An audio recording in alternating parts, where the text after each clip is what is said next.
izatea. 1978 inguru izango zen gauzak aldatzeko bidean zeuden nolabait ere esan aldatu egin behar eta aldatuko zuen jendea behar eta jenderik ez.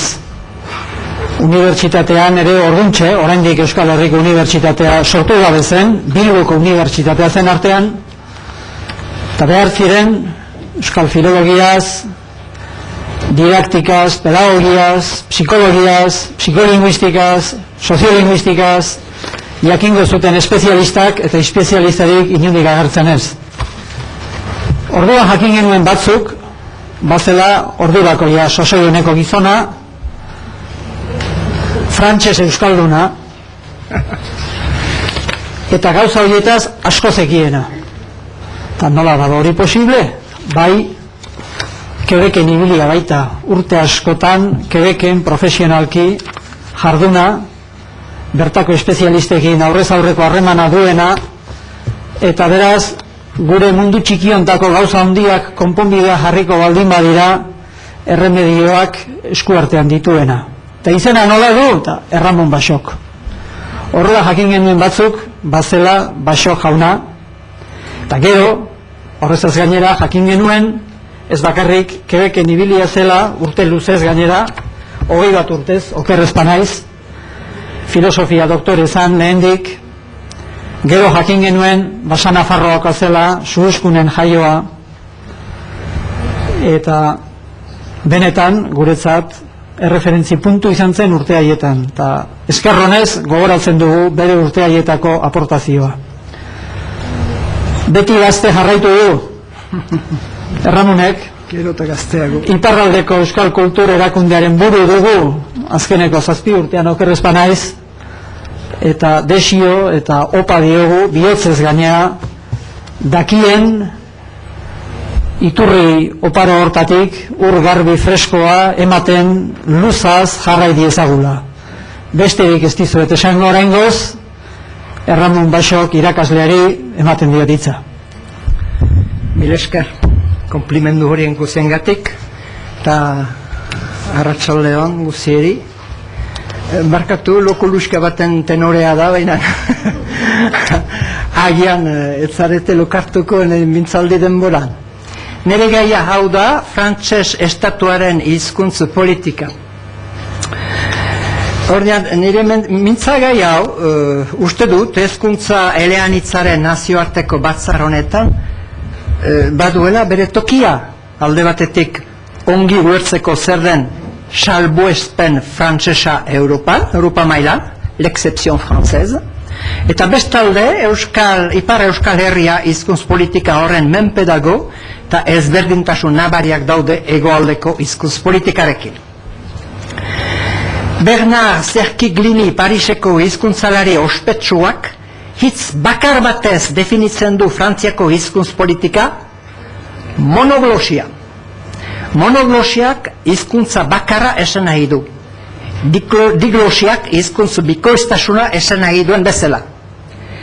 Gaur egun Frantzian, eta hau da Cerquigliniren definizioa, gaur egun Frantzian sortu direnetan inorez da frantsesa ez dakienik, inorez da beste lurralde hizkuntza batekin bakarrik bizi denik. Bretoi eradun guztiak frantses jundun dira, korsik-eradunak ere bai, eta abar. Historian zehar gertakizuna oso berria da, eta Europako hizkuntza politika zaharrenaren ondorioa da. Esaten da Frantzian ez dela hizkuntza politikarik, nik esaten dut badela bat, Europako zaharrenetarik bat, eta zorigaitzez, arrakastatzua zorigaitzez eta herri hizkuntzentzat. Hala baina, monoglosia estatu frantsesaren joera dorpe bat da, aspaldidanik. Orduan, baote da hezkuntza eleanitzaren tokirik estatu frantsesean eta bereziki estatu horren menpean den ipar Euskal Herrian. Erantzuna emanen dut 5 puntu landuz, bat, frantsesaren nagusitasuna, 2, herri hizkuntzen onarpena, 3, Europaren eragina herri hizkuntzen alde, eta 4, konzeptu berri bat, hizkuntz antolaketa. Lehen puntua, frantsesaren nagusitasuna. Frantziako hizkuntz legediaren lehen ezaugarria da frantsesaren nagusitasuna. frantsesa dela estatuaren hizkuntza erabakia da François lehenaren manuaz geroztik. Villers-Cotterêts 1589. Nous voulons d'ores et avant que tout arrêt et autre quelconque acte de justice soit prononcé, enregistré, délivré au parti en langage maternel françois et non autrement. Article 110. Hemendigoiti, itzulpena. Nahi dugu erabaki guztiak eta beste edozoin zuzenbidezko akta ahoskatuak izan diten, idatziak eta auzikidei banatuak ama hizkuntza frantsesean eta ez bestela, 110. atala. Ez bestela horrek esan nahi zuen, ez latinez. Frantziako iraultza denboran, 1789, jauzi bat egiten dugu historian, denbora hortan zen nazioaren ikurra, frantsesa zen nazioaren ikurra, argitasunaren hizkuntza eta askatasunaren tresna. Gregoire abadearen ustez, beste herri hizkuntzak sinesmen zaharren eta etsaigoaren hizkuntzak ziren. Eta ordutik finkatu zen estatu zentralizatuaren edo bestela eganez jakobinismoaren trilogia, nazio batua, lurralde ezintzatitua eta hizkuntza bakarra. Frantsesaren aldeko zuzenbidea urteetan zehar indartuz doa. Baina, hori da hizkuntz legediaren bikoiztasuna, legea frantsesaren alde indartzen aldi oroz, herri hizkuntzen aldeko eskubideak onartzen dituela. Bi adibide. Lehen adibidea, Frantziako konstituzioa. 1982an, Pariseko bi legebiltzarrek konstituzioa aldatu zen, bigarren artikuluari gehituz Toubon, Lamassoure emendakina, la langue de la République est le français. Errepublikaren hizkuntza frantsesa da. Zergatik horren beste denbora eman zuten Villers-Cotterêtseko manua lege nagusian sartzeko. Orain arte ez baitzen beharrik frantsesa frantziaren hizkuntza izan zedin pleonasmo baten itxura zuen. Europa batuak du aldatu hizkuntzen egoera, ingelesari emanez lehentasun praktikoa. Dena dela, bigarren artikuluak ingelesari baino makur handiago egin die herri hizkuntzei. Halere, 1789ko herritar eta giza eskubideen aitormena idazki konstituzionala da. Eta 11. artikuluak komunikazioaren askatasuna aldarrikatzen du. Esaldi eder bat. La libre communication des pensées et des opinions est un des droits les plus précieux de l'homme. Tout citoyen peut donc parler, écrire, imprimer librement, sauf à répondre de l'abus de cette liberté dans les cas déterminés par la loi. Gogotak eta iritziak adierazteko askatasuna, giza eskubideetan baliosena da. Beraz, herritar orok hitz egin dezake, idatz eta imprima askatasunean. Salbu erantzun beharko duela askatasun hori gaizki erabiltzen duenak legearen arabera. Eskubide hau Toubon, Lamassoure emendakina baino 200 urte zaharragoa da. Eta garantzia handia danka frantsesari esklusibotasuna kentzen baitiu beste hizkuntza guztiei bezala. Hala lehen adibidea frogatzeko Frantziako legediaren bikoiztasuna. Bigarren adibidea, Toubon legea. 1994an, Toubon legeak erabakitzen ditu frantsesaren haitezko eremuak. Article 1er. Langue de la République en vertu de la Constitution. La langue française est un élément fondamental de la personnalité et du patrimoine de la France. Elle est la langue de l'enseignement, du travail, des échanges et des services publics. Lehen atala, konstituzioaren arabera errepublikaren hizkuntza den frantsesak, Frantziaren nortasuna eta ondarea oinarritzen ditu. Ikaskuntzako laneko harremanetarako eta zerbitzu publikoetarako hizkuntza da.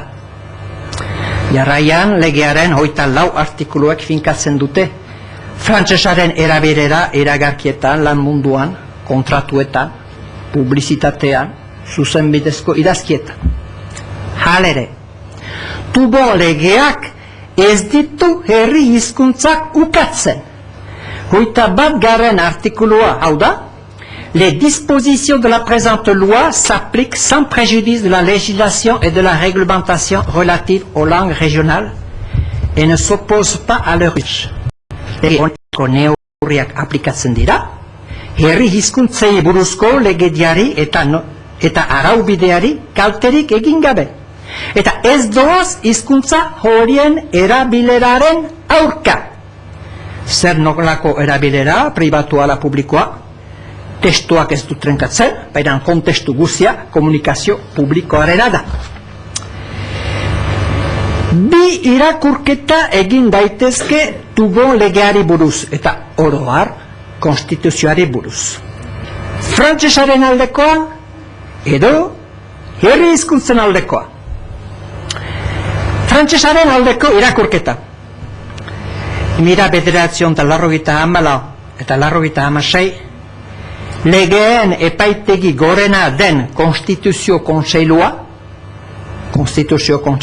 maiz aipatuko dugu, bi erabaki hartu zituen alde batetik Toubon legea eta bestetik Polinesiaren legea argitzeko. Le législateur impose l'usage du français aux personnes morales de droit public et aux personnes privées dans l'exercice d'une mission publique, ainsi qu'aux usagers dans leurs relations avec les administrations et services publics. Legegileak frantsesaren erabilera behartzen ditu zuzenbide publikoan dauden pertsona moralak eta egimide publiko bat betetzen duten pertsona pribatuak, bai eta bainatzaileak administrazioarekin eta zerbitzu publikoekin dituzten harremanetu. Ondorioz, frantsesaren erabilera nahitezkoa da administrazioko arduradunentzat, bai eta ere erabiltzaileentzat. Halere, 1984ko erabakiak hiru salbuespen ezartzen ditu beste hizkuntzen alde, irakaskuntzan, komunikabideetan eta itzulpenak zerbitzuetan erabiltzeko. Hori frantsesaren aldeko irakurketa, orai herri hizkuntzen aldeko irakurketa. Frogatzat aipa genezake Carcassonne txostenak 1988an egiten duen oharra, frantsesa dela administrazio hizkuntza normala, baina esklusibotasunik gabe. Beste hizkuntzak ez dira debekatuak, beraz, zilegi dira. Debekatua ez dena, zilegi da. Les soucis de bonne administration, de proximité ou d'efficacité peuvent légitimement inciter à développer le bilinguisme. Elebitasunaren erabilera bultzatzea bidezkoa da. Administrazioa hobetzeko kezkarekin, hurbiltasuna edo eragingartasuna bilatuz. Baina legelariak azpimarratzen du herri hizkuntzen erabiltzeko ahalmen horrek, ez duela sortzen egibinderik arduradunengan, ez eta ere hizkuntz eskubide kolektiborik herritarren alde. Tokiko administrazio publikoan, eta memat da, tokiko hizkuntza erabiltzeko ahal bat ematen delarik, maiz gertatzen den bezala de jure eta de facto, frantsesa baztertzen ez den neurrian, beste hizkuntza bat inposatzeko konstituzioaren aldetik onargarri da. Konstituzioaren irakurketa honen arabera, bi baldintza hauk betez, erabiltzaileen nahia eta frantsesaren presentzia, erabiltzaileen nahia eta frantsesaren presentzia, daukagun konstituzioarekin herri hizkuntzak erabilgarri dira zerbitzu publikoetan. Zein toki gelditzen zaie herri hizkuntzei? Toki hertsia esan behar dugu. Eta haizu zen lerroalde honetan irekidurak erakutsi nahi nituzke. Baliatu behar baititugu gure hizkuntz estrategia eraginkorra izan dadin. Bigarren puntua da, beraz, herri hizkuntzen onarpera. Herri hizkuntzak bi irakurketa hauen artean kokatzen dira. Frantsesaren aldekoa, herri hizkuntzen aldekoa. Maiz erraiten da konstituzioaren bigarren artikuluak eginbide kolektiboa sortzen duela, frantsesa erabiltzeko zerbitzu publikoetan eta beraz zuzenbide publikoaren eremuan dagoela, aldiz, giza eskubideen 11. artikuluak askatasun individual bat definitzen duela. Giza eskubideek pertsona bakoitza zaintzen baitute boterearen menetik. Ondorioz, eskubide pribatuan gabiltzala. Egia erran, legelariek diote Frantziako zuzenbidean eremu publikoaren eta pribatuaren arteko muga ez dela ongi definitua. Adibidez ikaskuntzan, pribatua eta publikoa, komunikabideetan, gizarte zerbitzuetan, medikuntzan eta beste. Publikotasun kontzeptuaren malgutasuna balia dezakegu eta baliatzen dugu euskararen egoera hobetzeko. Eta gutienez 3 lege badira herri hizkuntzen erabilera onartzen dutenak erakunde publikoetan, Deixon legea 1950, ez mende erdi bat, ustu, Abi legea 1975 eta entzun ikus legea 1982. Korrika bat badago gizarte ekimenen eta legedearen artean. Guk urras bat egiten dugularik legelariak edo gobernuak erabakia hartzen du, baina beti a posteriori. Deixon legea 50. Euskal kurtsoak unibertsitateetan 58.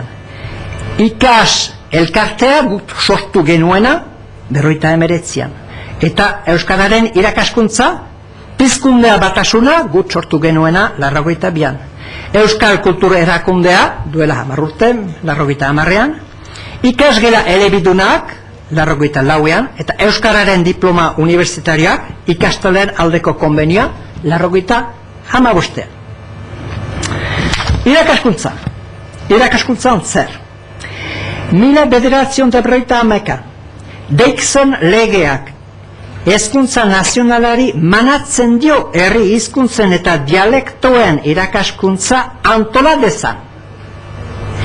Lehen mailako herrientek hizkuntza horiek erabil ditzazkete, astean oren batez mintzatuz, irakurriz eta idatziz. Irakasle eskoletan ikastaldeak izan ditazke tokiko hizkuntzei eta kulturei buruz. Bigarren mailan edo basoan tokiko hizkuntzak erabilgarri dira. Bordeleko unibertsitatean euskara eta euskal literatura irakatsiko dira eta diploma ofizialak badatuko. Lege hau luzaz lo egonda, indar gabe, kasik abi legea bozkatu arte 1975.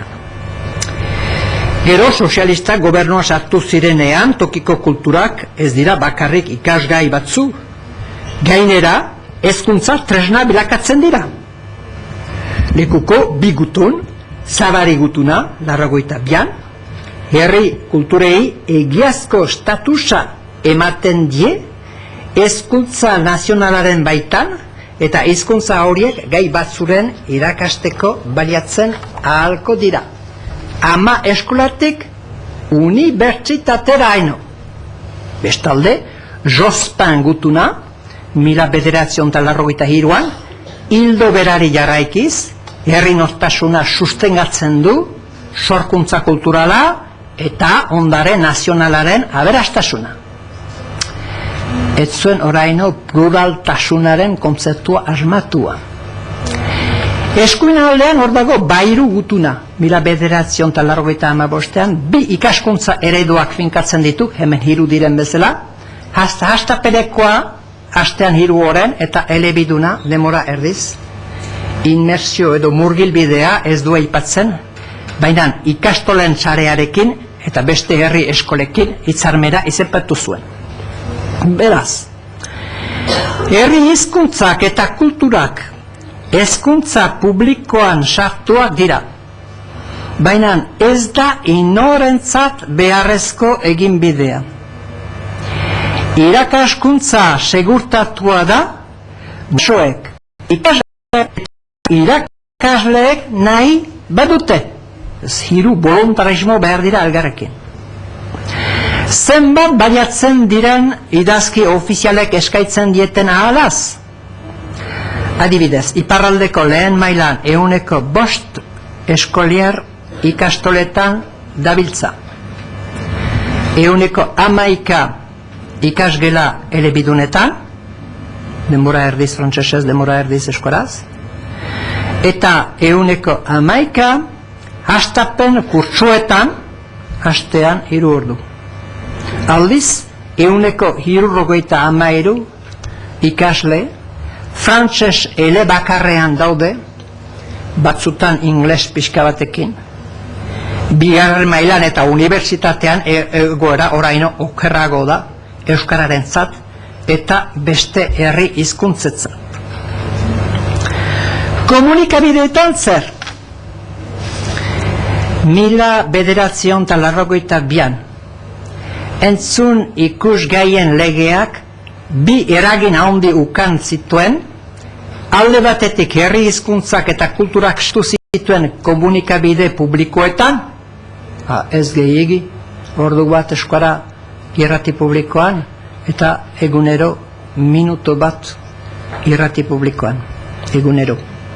Bestalde, estatuaren monopolia hautsi zuen, alde batetik herri hizkuntzak eta kulturak sartu zituen komunikabide publikoetan, bestalde, estatuaren monopolia hautsi zuen, irrati pribatuak sortzeko baimena emanez. Orduan, iparraldeko 3 herrialdetan sortu ziren 3 elkarte irratiak, gure irratia, Irulegiko irratia, Xuberoko Boza, geroztik badabiltzanak. Orain lege biltzarrak edabideen lege hau berritu nahi du gaurko komunikazio egoerari egokitzeko, guri da herri hizkuntzen lekua zaintzea. Hirugarren puntua Europaren eragina herri hizkuntzen alde. Goizian Felix Etxeberria jaunak hau tratatu du, bi hitz nahi nituzke alere erran euskarari buruz.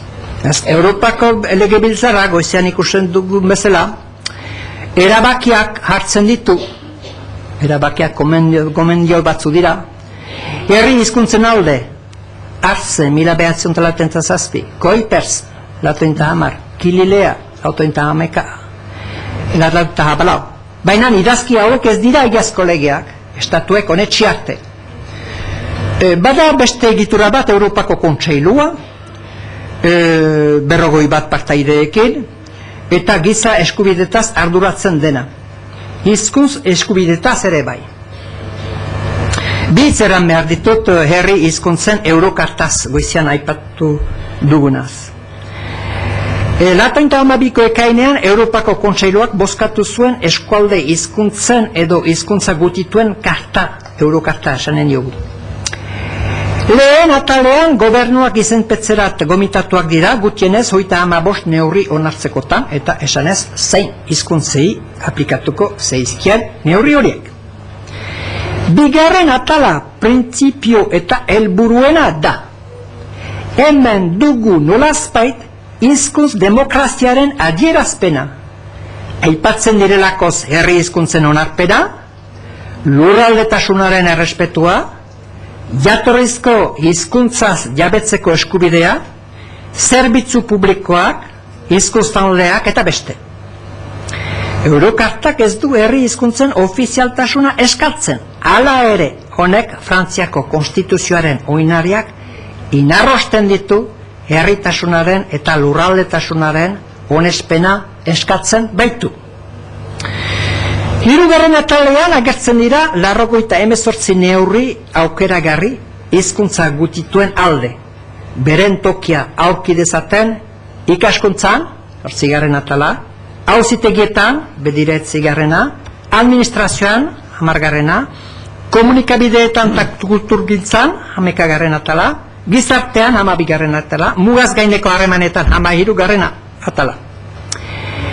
1998ko martxoaren lehenean, Eurokarta, konbenio bilakatu zen, Europako konbenio bilakatu zen, eta nazioarteko legedian sartu, 5 legebiltzarrek onetsi zutelakoz.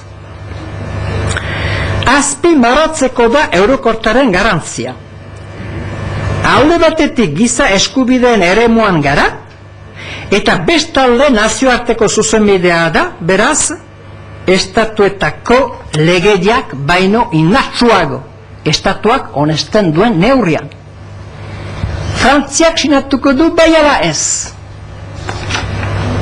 Estatu frantsesaren jokamoldea galde nagusia da Eurokarta onargarri zenetz konstituzioaren aldetik. Estatu kontseiluak eza adierazi zuen bere abisuan 1994an, alderantziz Guy Carcassonne lege gizonak bere txostenean, 1998an, frogatzen du Eurokartak errepublikaren printzipioak errespetatzen dituela. Ez horre bi irakurketa. Azkenean, 7 urteren buruan, Frantziako gobernu sozialistak Eurokarta sinatzen du, 29 hizkuntz neurri onz. Berehala errepublikaren presidenteak, hau eskuindarra da, elegiten dio konstituzionalari. Eta 1989ko ekainaren 15ean, konstituzio kontseiluak erabaki hau hartu zuen, hizkuntza gutituen eta tokiko hizkuntzen Eurokartak badauzka konstituzioaren aurkako klausulak, irakurketa zorrotzonen arabera, Eurokartaren aitzintxolasean eta 7. artikuluan, 3 printzipio badira onartezinak, hizkuntz eskubide kolektiboak, lurraldetasuna eta herri hizkuntzen erabilera publikoak. 3 printzipio horiek errepikatzen ditut. Hizkuntz eskubide kolektiboak, lurraldetasuna eta herri hizkuntzen erabilera publikoa. 3 printzipio horiek baztertuz, beste sinatu diren 29 hizkuntz neurriak onargarri direla konstituzioaren arabera, dio konstituzio kontseilua. Hortan utziko dugu Europako eragina herri hizkuntzen alde. 4. puntua zehaztu nahi bainuke. Beraz, 4. puntua hizkuntz antolaketa. Kontzeptu berri bat bada, gero eta arrakasta handiago duena lurralde antolaketa, aménagement linguistique, aménagement du territoire, lurralde antolaketa. Frantzian bi lege badira lurralde antolaketaren aitzirarazteko, Paskua legea 93an eta Voanet legea 99an. Voanet da ingurumenaz arduratzen den handere ministro bat alderdi berdekoa. Zer da lurralde antolaketa? Definizioa 4-5 idea nagusitan sar daiteke. Bat, herria, le pays. Herria da lurralde antolaketaren eremu naturala. Paskua legearen arabera, herria ez da baitezpada administratiboki mugatua, ez da udalerri bat, baitezpada ez departamentu bat, ez herrialde bat. Herria da bizitza eremu bat, un bassin de vie. Jendeek harremanak dituzten gune bat, lanarentzat, zerbitzuentzat, aisialdiarentzat, azpiegiturak, bideak eta beste. Bi. Herriak badu batasun bat, eta hobeki esanez, elkartasun bat sail anitzetan. Ekonomia mailan, lehen munduan ikusi dugun bezala, bai eta ere historian eta kulturan. Hau da idea berri bat. Herriaren nortasun kolektiboak baduela zer ikustekorik adibidez garapen ekonomikoarekin eta nortasun kolektibo horretan sartzen dira tokiko hizkuntza, kulturgintza, bestak, kirolak eta beste. Hiru, garapena da herri antolaketaren helburua. Ez bakarrik garapen ekonomikoa, baita ere oroar, aginaren eta elkartasunaren garapena. Alabaina orain arte garapenaren erizpidea zen barne ekoizpen gordina. Baina ohargarri da lantegi aniz den toki aberas batean, batzutan jendea gaizki bizi dela, zerbitzu faltaz eta berdin lan faltaz. Beraz, gauzak antolatu behar dira ahalaz gizarte osoa uros bizi dadi. Hedonismoaren filosofiak badu alde honik ere. Lau, antolaketaren dinamikan parte hartzen dute bai gizarte politikoak eta bai eta ere gizarte zibilak. Orain arte alde batetik gizarte zibilak lan egiten zuen, ekimenak hartzen, zergak ordaintzen, eta bestalde gizarte politikoak erabakiak hartzen ditu, diru publikoa xahutzen eta ahalaz hauteskundeak irabazten. Sail askotan sistema horren ondorioa botere dinamikak, anarkismo hutsa sortzen zuen, bereziki hirigintzan, non nahi etxeak eraikitzen zituen, agintariak debekatzen eta diruaren ordain debekoa kentzen. Bost, antolaketa kudeatzen da ez gobernu moldean, baina gobernantza moldean. Hor bada, hitz joko bat, frantsesez, gouvernement, gouvernance. Hitz berri bat asmatu behar dugu eskolaz. Gobernua da erabakiak toki batean hartzen direlarik, eta egiketa beste toki batean egiten delarik. Hori da kudeantza klasikoa edo gobernua. Aldiz, antolaketa dinamikan erabakiak gune askotan moldatzen dira, gizarte zibilak bere beharrak eta nahiak adierazten ditu, jakitunak araberako aholkoak ematen, diru ekarleak bere helburuak finkatzen ditu, eta azkenean, zerbitzu publikoaren arduradunak erabakia hartzen du. Urraspide horri deitzen diote gobernantza, edo ere garapen hitzaktua, lehenago autogestioaz itxurak zerbait dauka. Iparraldean lurralde antolaketaren urraspidea 1993 hasi zen. Alabairan orduko eskakizun nagusia Euskal Departamenduarena zen. Inkestek eta manifestaldeek erakusterat ematen zuten gehiengo handi baten nahia zela arrazoi askorentza, eta bereziki iparraldeko Euskal Herria ukantzezan bere egitura administratiboa. Beraz, eskakizun demokratikoa zen, eta gainera konstituzionala, departamentu oroz gainetik egitura errepublikanoa da, zori gaitzez dazkigun oztopo diplomatikoak badira Paris eta Madrilen artean. Bestalde, 95 inkesta soziolinguistikoak erakutsi zuen, eta hor, elektroxoke bat izan zen, Euskararen egoera larria iparraldean, denbora berean egoaldean Euskara abiadura handian garatzen ari zelarik. Hortakoz bi eskakizun elgarri lotu genuen Euskal Departamendua eta Euskararen ofizialtasuna. Zaped orduko suprefeta martxan ezarri zuen Euskal Herri 2010 prospektiba, 500 bat gizarte eragile gogoetaldi bat ere bantzuten eta departamenduaren orde 2 egitura sortu ziren. Hau da, Frantziako gauza komplikatua. 2 egitura, gizarte zibila eta gizarte politikoa. Garapen kontseilua gizarte zibila mugiarazteko, proposamenak egiteko, azpiegituren alorrean, ekonomian, kulturgintzan. Eta hautetxen kontseiluak tokiko gizarte politikoa biltzeko eta bere onespena adierazteko lurralde antolaketaren eskemari. Baina eskema famatua gauzatzeko gogo ona bazuten falta, ahala eta dirua.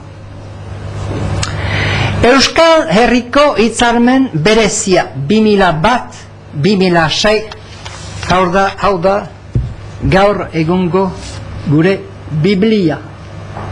Convention spécifique Pays Basque 2001-2006. Eta honen 2000 urteko abenduaren 20an, estatuak, prefetaren bitartez, bateko eskaintza egiten digun, Convention spécifique Pays Basque 2001-2006, Euskal Herri hitzarmen berezia honek baditu 10 atal. Kulturgintza, ingurunea, laborantza, arrantza, industria, hirigintza, mugaz gaineko harremanak, lurralde gobernantza, eta beste. Baina lehen kapitulua da hizkuntz politika. Esaera hau, lehen aldiz agertzen baita idazki ofizial batean. 5 ardatz nagusi definitu dira Euskara bizi berritzeko, haurren eta helduen ikaskuntza, Euskara hedabide pribatuetan eta publikoetan, Euskalgintza, Euskaltzaina lagunduz eta berezeki ikertzaila, Euskararen erabilera bizitza publikoan, seinalakuntzan, zerbitzuetan eta komunikabide berrietan. 5. ardatza da hizkuntz politika eremanen duen erakunde hirukoitza. Beste komplikazio bat. Euskalgintza hitzartuaren moldea, beste kontzeptu berri bat da, Euskalgintza hitzartu. Hirukoitza. Bat, obragintza publikoa da hizkuntz politikaren erabakitzailea eta hor daude 4 mailetako ordezkariak, estatua, eskualdea, departamendua eta udalarteko euskal sindikatoak. 2. Elkarte eta erakundeetako obralaritzaren gain da erabakiak diren proiektuak programatzea, gauzatzea eta ebaluatzea. Obragintza publikoa alde batetik, obralaritza publikoa eta pribatua bestaldetik, hor ditugu bi gizarteak. Eta 3, bitartean, hizkuntz kontseilua, geroztik Euskararen kontseilua eman diogu izena. Euskararen kontseilua izanen da erabakitzaileen eta obralarien arteko bilgunea, ekimenak koordinatzeko, proposamen berriak egiteko, egitarauak begiratzeko eta beharrez berritzeko Euskararen estatutuaz arduratzeko. Iparraldean Euskararen sustengatzeko erakundea eraiki behar dugu eta eraikitzen ari gara Euskararen kontseilua. Eztabaide luze batean gabiltza, hautetxien eta euskal elkarteen artean, egitura eta eginbideak definitu ditugu. Euskalgintza elkarteetako arduradurekin bilduko dira botere publikoaren 4 sailetako ordezkariak, estatua, Akitania, departamendua eta herrien arteko, udalarteko sindikata. 3 funtzio betetzeko, proposamen funtzioa gizarte eskaera adierazteko, aholku eta abisu moldea, funtzio teknikoa euskal gogoa sustatzeko, erabakiak gauzatzeko, egitarauak koordinatzeko. Eta 3. funtzioa, behatoki funtzioa. Urtero Euskararen aldeko programa finkatzeko eta epe definitu batzutan neurtzeko. Hots, botere politikoa eta gizarte zibila bilduko dituen erakunde honek bere gain hartuko du Ipar Euskal Herrian Euskararen geroa euskaltzainarekin elkartasunean eta hegoaldeko hizkuntz zerbitzuen lankidetzarekin. Halere jakinez, faktore eraginkorrena dela euskaldunen hizkuntz atxikimendua. Hitzarmen berezi honetan, hortan bururatzen dut, badira bi proiektu zerrenda, lehen zerrendan sartzen dira 2006 plan kontratuan gauzatuko diren 10 ekimenak, 6 urteko presupostuarekin, orotarat 50 milioi libera edo 1000 milioi peseta, nunbaitan.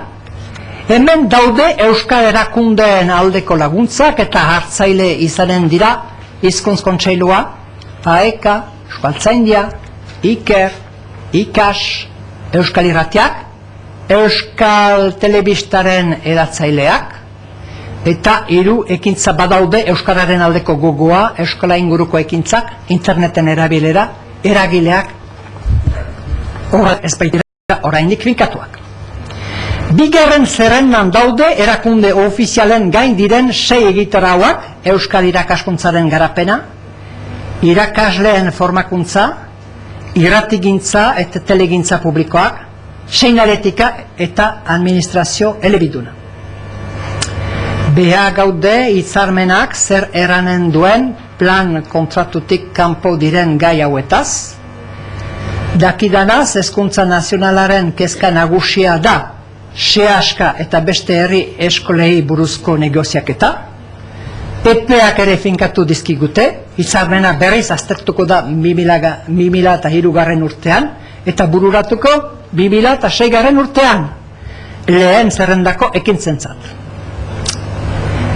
Balorazio ezberdinak egin dira proiektu honetaz, baizik eta oinarririk gabeko erainkuntza dela euskararen ofizialtasunaren faltaz. Halere, guaurek antolatu genuen euskalgintza plan orokor bat eskuetan dugu, eta lehen aldikoz gauzatzeko baliabide batzu eskaintzen dizkigute, gutiz ez utz, erabilditzagun jakinez herritarren euskal gogoa dela, azkenean etorkizunaren oinarria. Azken lero alderat pasatzen naiz, espresio, azkenean zer, nire aspaldiko leloa da, ametsa eta urratsa. Iparraldean euskararentzat egin behar dugu publikotasunaren urratsa eta ofizialtasunaren ametsa. Ez da ametsik gabeko urratsik. Baina, real politikaren bikoiztasuna onartzen ez badugu, luzaz oraino herri virtual batean janen ditugu ametsetako lukainkak. Espresio konstituzionala harrigarria da bere laburrean. Errepublikaren hizkuntza frantsesa da. Inolako adjektiborik gabe. Guk ere inolako adjektiborik gabe iardetxe eta iardogi behar dugu, Euskal Herriaren hizkuntza euskara da. Horixe idatzi genuan euskararen agirian, 1994an, eta hizkuntz antolaketaren eskeban, 1996an, agian euskara, Euskal Herriko hizkuntza nagusia bilakatuko delakoan, de facto urratsez urrats, mil esker zuen pazientziagatik.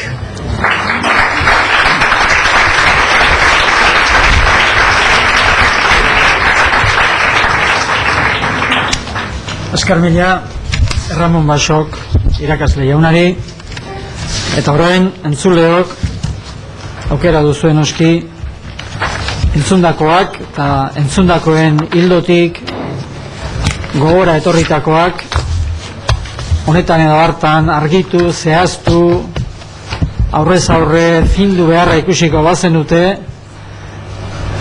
Ramon Basok irakasleari galdetzeko eta berak zuei aurrez aurre erantzuteko. Ea ba.